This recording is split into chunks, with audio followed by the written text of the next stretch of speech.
Hello friends, welcome to my channel. I am Saloni and today we are going to discuss about the PPC curve.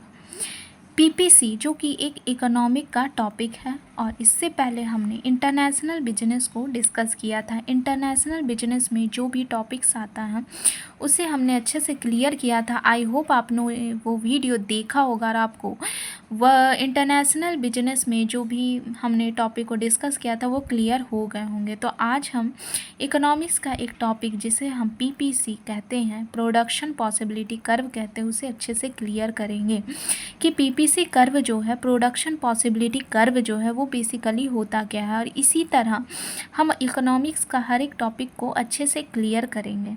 तो चलिए हम अपने video को start करते हैं। PPC curve, PPC जिसे हम प्रोडक्शन पॉसिबिलिटी कर्व कहते हैं। As a resource available around us are scarce, हमारे पास जो रिसोर्सेस है, हमारे पास जो पैसे हैं वो लिमिटेड है। इकोनॉमिक्स में रिसोर्स का मतलब इकोनॉमिक्स से जो हमारा पॉइंट है वो हमारा मनी से रिलेटेड होता है, ठीक है। और यहाँ पे रिसोर्स का मतलब हमारा मनी हुआ, हमारा पैसा हुआ, तो वो क्या है, वो लिमिटेड है, वो स्कार्स रिसोर्सेस है।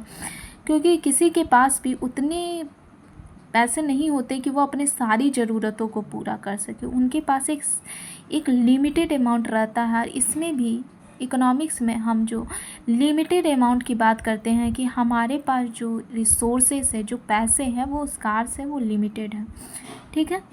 We can not satisfy all of our need and want, हम लोग जो है वो सारी अपनी ज़रूरतों, नीड और वांट को उस लिमिटेड रिसोर्सेज से पूरा नहीं कर सकते हैं। And even if all of the resources in the economy are utilized in the best possible manner, तो हम लोग क्या करते हैं, उस लिमिटेड रिसोर्सेस को इस तरह से यूटिलाइज़ करते हैं कि उनका हमें ज़्यादा से ज़्यादा बेस्ट पॉसिबल मैनर में हमें सेटिस्फैक्शन मिले। Their capabilities are restricted due to the scarce resources, क्योंकि हमारे पास बहुत सारे अल्टरनेटिव रहते हैं।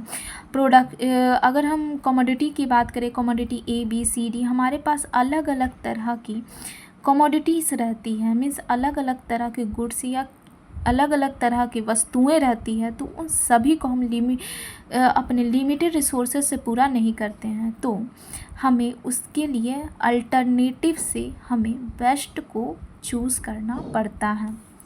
Therefore we are the force to make the economic decision, तो हम लोग को क्या करना पड़ता है, इकोनॉमिक डिसीजन लेना पड़ता है कि हमें कौन से चीज़ को लेना है, कौन सी चीज़ों को रिजेक्ट करना है। Choose among the alternative goods, ये जो अलग अलग तरह की कमोडिटीज़ होती है, अल्टरनेटिव गुड्स होती हैं, commodity A B C D, जो अलग अलग तरह उनमें से हमें बेस्ट को चूज़ करना पड़ता है कि कौन हमारे लिए सुइटेबल है गुड्स और सर्विसेज में, टू सेटिस्फाई आवर वांट, जिससे हमारा क्या हो सके, जो हमारा वांट है, हम लोग का ज़रूरत है, वो पूरा हो सके in the best possible manner में। Hence satisfy has to decide, तो ये society has to decide what to produce, society decide करती है कि हमें क्या प्रोड्यूस करना है उस लिमिटेड रिसोर्सेज से, टू द इन्फिनिट पॉसिबिलिटीज़, क्यों, उनके पास इन्फिनिट पॉसिबिलिटीज़ है, बहुत सारी वस्तुएं हैं और लिमिटेड रिसोर्स हैं, तो हमें क्या प्रोड्यूस करना चाहिए जो हमारे लिए बेस्ट रहे। The graphical representation of this range of the possibilities है, तो इसका जब हम ग्राफिकल रिप्रेजेंटेशन करते हैं, ग्राफ के थ्रू जब हम इसे बताते हैं, तो इसे ही हम पीपीसी कर्व कहते हैं। और पीपीसी बेसिकली हमारा प्रोडक्शन से रिलेटेड होता है, उत्पादन से रिलेटेड होता है। तो इसे हम जब ग्राफ के थ्रू बताते हैं तो इसे हम पीपीसी कर्व कहते हैं, ठीक है। प्रोडक्शन पॉसिबिलिटी कर्व कहते हैं या प्रोडक्शन पॉसिबिलिटी फ्रंटियर भी कहते हैं, इसका दो नाम होता है। तो इसे हम समझते हैं कर्व के through, production possibility curve PPC means जब हम इसे कर्व में दिखाते हैं तो यहाँ पे एक्स और वाई है, कमोडिटी एक्स है, मीन्स एक वस्तु एक्स है, और कमोडिटी वाई है, एक वस्तु वाई है।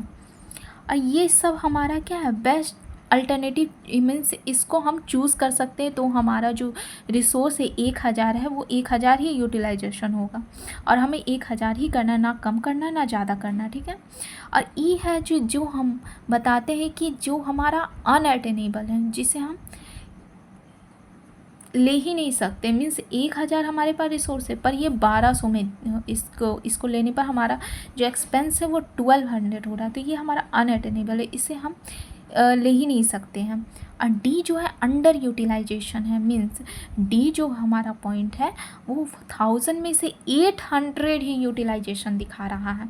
तो इसे भी हम नहीं लेंगे, इसे भी हम नहीं ले सकते क्योंकि इसमें 1200 हो जा रहा है, इसमें 800 हो जा रहा है, तो इसे भी हम नहीं ले सकते। लेकिन कमोडिटी ए बी सी जो है, जिसे हम अल्टरनेटिव गुड्स बोल सकते हैं कि कमोडिटी ए भी लेंगे तो हमारा 1000 होगा, बी भी लेंगे 1000 होगा, सी भी लेंगे तो 1000 होगा, ठीक है। तो हम ए बी और सी लिए हैं जिसे हम अटेन कर सकते हैं, ठीक है।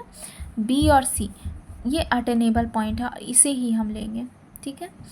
तो यही था हमारा पीपीसी कर्व। आई होप आपको पीपीसी कर्व अच्छे से क्लियर हो गए होंगे। वीडियो पसंद आया है तो like subscribe share, thank you.